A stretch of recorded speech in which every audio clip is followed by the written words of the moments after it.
Ходить в гости и принимать гостей – не только давняя традиция крымских татар. Это традиция, возведенная в культ. Конечно, она характерна для многих тюркских мусульманских народов, безусловно, внесших в нее свои уникальные черты. Но наш рассказ посвящен особенностям названной традиции именно у крымских татар. Так как тема эта очень обширна, мы ограничимся лишь крымско-татарским обычаем гостеприимства, связанным с угощением кофе.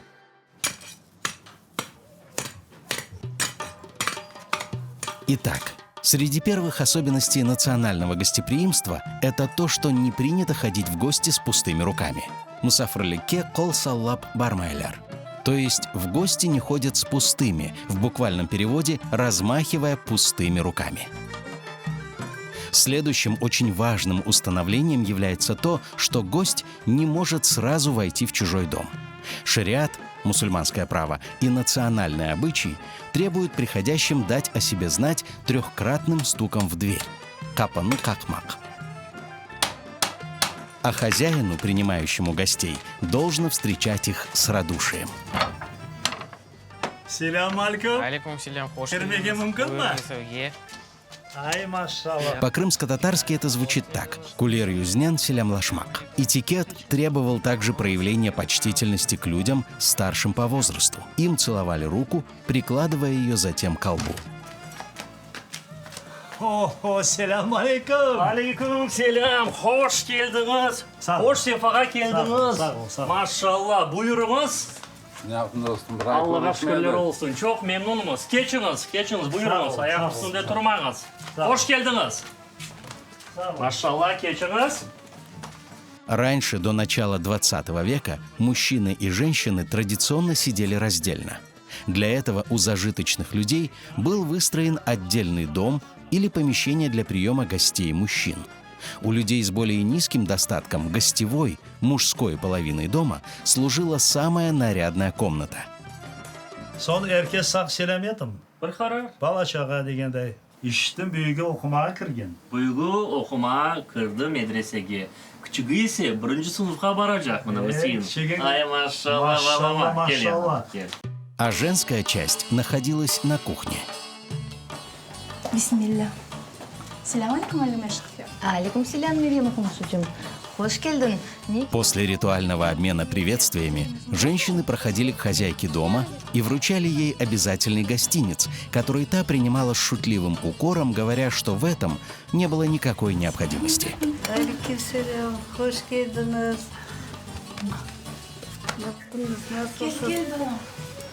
Selamünaleyküm bitta. Алейкум селям, Safiye de geldi. Maşallah.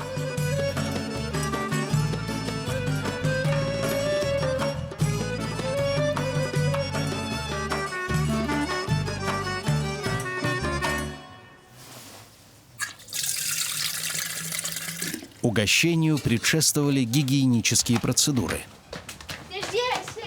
Kızlar, mühait olunuz. Особо почетным гостям сам хозяин подносил специальный таз с кувшином леген векуман для мытья рук. В иных случаях это делал его старший сын. Затем подавалось полотенце для рук эльбес.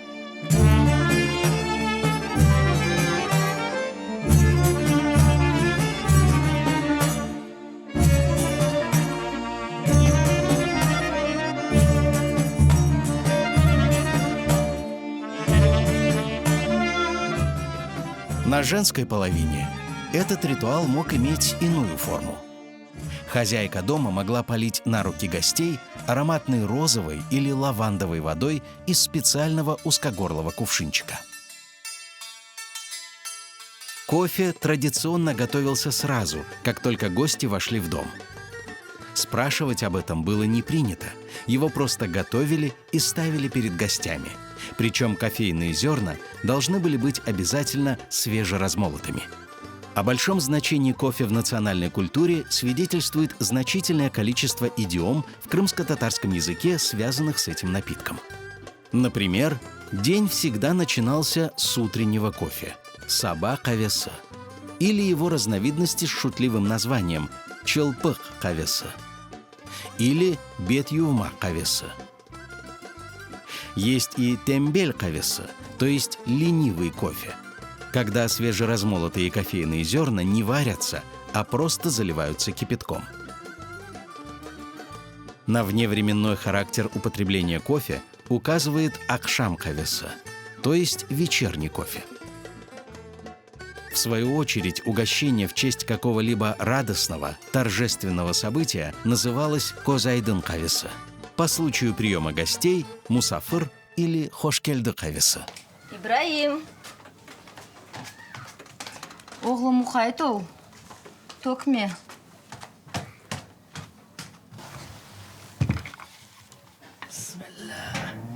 Sizni 4 ko'zdan beklagan edik. Böyle zınzıvartlı tabakını kaydan aldın ya. Rahmetli bitam baxsh etgan edi. Maşallah. Pek dülber. Обычный напиток, который ежедневно пили женщины и дети, это кофе с молоком или сливками, сютлю или каймахлы каве. В свою очередь, мужчины пили исключительно черный кофе – кара каве, о чем свидетельствует национальная поговорка «Бір каве, бір тютюн, зиафет бутюн», то есть кофе с трубкой табака – вот и весь пир. Особый ритуал, связанный с кофе, существовал в свадебной обрядности под названием келен кавеса, дословно «кофе, приготовленный невестой». В этом случае традиционный напиток сопровождали специальные угощения.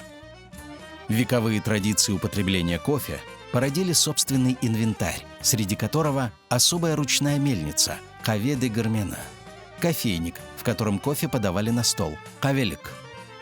Необходимо отметить, что раньше кофе подавался именно в кавелик, а не в турке – джезве, так как последняя обычно была закопчена на открытом огне.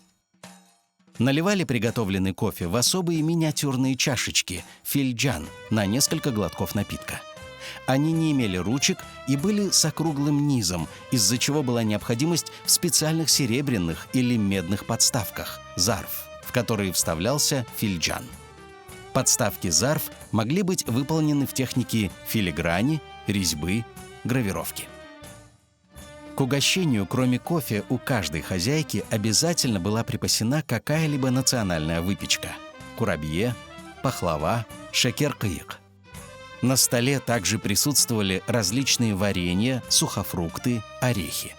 Гости обычно не притрагивались к угощению, пока хозяева не повторяли приглашение «Буйрыңыз», «Пожалуйте». Buyurunuz. En güzel tatlılar, şekerler. Akşam şerifiniz hayır olsun. Sağ ol. Особенностью национального этикета был обычай никогда не снимать головных уборов. Например, меховую шапку татар-калпак не снимали в присутствии чужих людей даже в помещении летом, о чем свидетельствуют многочисленные визуальные материалы. Характерной особенностью прощания были так называемые долгие проводы, сопровождаемые сакральными речевыми формулами. Прощание начиналось в доме с чтения молитвы, в которой выражались благодарность хозяевам дома, пожелание им всяческого благополучия, берекет. Yolga duasız çıkılmay. Amin. Amin. Al-Fatiha. Bismillahirrahmanirrahim. Elhamdülillahi Rabbil alemin. Rahmanirrahim. Maliki yevmiddin. İyyâke na'budu ve iyyâke nesta'in. İhdina sıratal müstakim. Sıratal lezîne en'amte aleyhim. Gayril mağdubi aleyhim veleddâlin. Ana vatan Kırım'da sağ selamet serbest yaşayık. Tek hayırlı haberler işteyik. Ve elbette her vakit iyiliklerde konuşup birbirimizni korup kuvanayık. Amin. Amin. Haydi çok sağ olun. Haydi biz qaytayıq. Saqmay qalınız bitta. Sağ olun kelgeniz. Тут также присутствовали различные варианты равноценного отдаривания. От десятка яиц, пирогов кобете, бурма или даже ощипанной курочки. Минимальной формой прощания с гостями были их проводы за порогом дома. Но это могло быть воспринято как недостаточное уважение к пришедшим, поэтому чаще всего гостей провожали до конца улицы или даже квартала. Ya tez qaytasiz. O'tirmadingiz Xursiyat hoca. Allah cümlemizge hayırlı günler, bol bereketler, sağlık versin. İyiliklerde görüşeyik. İnşallah. Ve cümlemizni eksik etmesin. Amin. Amin.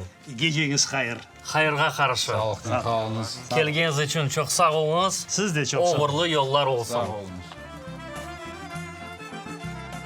В обрядах традиционного крымско-татарского гостеприимства можно видеть тесное переплетение национальных обычаев с исламскими установками на поддержание добрых отношений не только с близкими и дальними родственниками, но и с ближними и дальними соседями.